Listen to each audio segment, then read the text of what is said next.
Assalamualaikum warahmatullahi wabarakatuh. Di sini saya akan menjelaskan materi pertemuan terakhir dari mata kuliah Manajemen Kualitas Layanan, yaitu analisis kualitas layanan self-qual dan intelektual, integrasi model self-qual dan intelektual dalam mencapai keunggulan organisasional.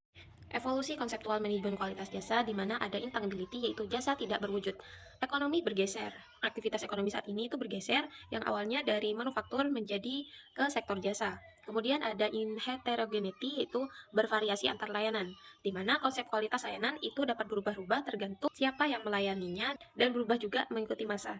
Yang ketiga ada inseparability yaitu produksi dan konsumsi secara bersamaan, di mana jasa itu tidak dapat disimpan untuk di masa yang akan datang. Jadi, konsumsi jasa tersebut dan produksinya dikonsumsi di tempat yang sama. Pengertian dari kualitas jasa yaitu merupakan perbandingan antara harapan serta persepsi pelanggan setelah menerima layanan tersebut. Konsep dari kualitas jasa ini ada perceived service quality, di mana kualitas eksternal dipengaruhi dari kualitas internal organisasi. Kemudian dampak dari kualitas layanan yang pertama yaitu kepuasan pelanggan, kemudian loyalitas pelanggan, ada profitabilitas organisasi, dan integrasi self-qual dan intelektual menciptakan organisasional yang excellent. Pengertian dari model self-qual, di mana model self-qual ini dikembangkan oleh Valery Azetamel, A. Parasuraman, dan Leonard L. Berry sebagai kerangka kerja untuk mengukur kualitas layanan, di mana model ini menggunakan pendekatan gap analisis yang membandingkan antara harapan pelanggan dengan persepsi mereka terhadap layanan setelah diterimanya. Perbedaan antara harapan dan persepsi ini tentunya menghasilkan gap yang menunjukkan tingkat kualitas layanan yang dirasakan oleh pelanggan.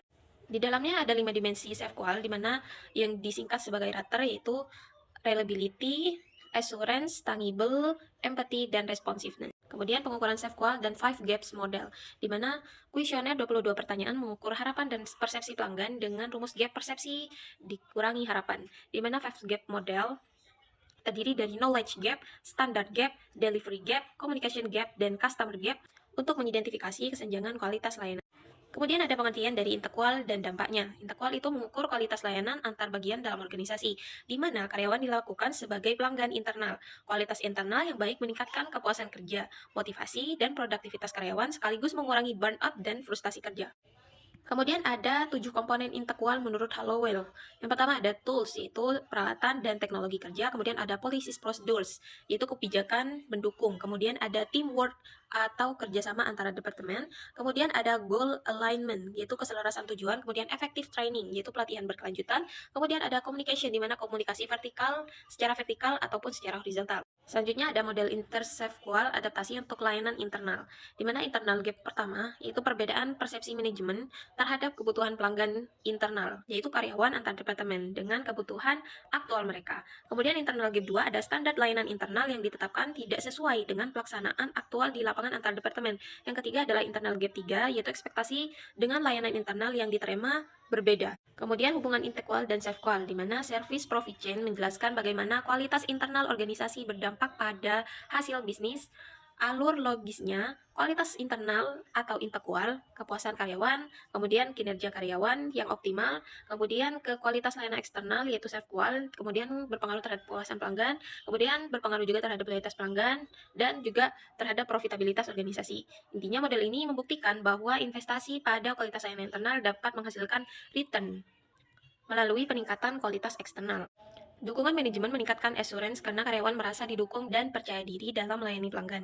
Kemudian tools modern dapat meningkatkan tangibles dan reliability melalui fasilitas dan teknologi yang memadai. Kemudian ada kerja tim yang solid, meningkatkan responsiveness karena koordinasi antar departemen berjalan dengan lancar. Kemudian pelatihan efektif meningkatkan empati karena karyawan lebih memahami terhadap kebutuhan pelanggan. Selanjutnya ada metodologi analisis kualitas. Yang pertama adalah skala Likert, di mana menggunakan skala 5 atau 7 poin. Kemudian ada uji validitas dan reliabilitas, di mana untuk mengukur keakuratan instrumen penelitian. Kemudian ada Customer Satisfaction Index atau CSI untuk mengukur tingkat kepuasan pelanggan secara keseluruhan. Kemudian ada yang terakhir Importance Performance Analysis, yaitu untuk membandingkan tingkat kepentingan dan juga tingkat kinerja. Untuk kuadran IPA, kuadran pertama yaitu concentrate here, yaitu penting tetapi kinerjanya rendah dan prioritas utama melakukan perbaikan. Kemudian kuadran kedua ada keep up the good work, di mana penting dan kinerjanya juga tinggi, yaitu harus tetap dipertahankan. Kemudian kuadran 3 yaitu low priority, itu kurang penting, menyebabkan kinerjanya rendah. Kemudian kuadran keempat ada possible overkill, di mana kurang penting tetapi kinerjanya terlalu tinggi. Selanjutnya ada pengaplikasian self-qual dan intelektual, di mana dalam kesehatan berfokus pada assurance dan keselamatan pasien, karena kepuasan staf juga memengaruhi pasien. Kemudian di perhotelan berfokus pada tangibles dan juga empathy. Koordinasi internal memengaruhi responsiveness. Kemudian di pendidikan dan juga layanan publik, tantangannya ada pada birokrasi dan juga komunikasi internal.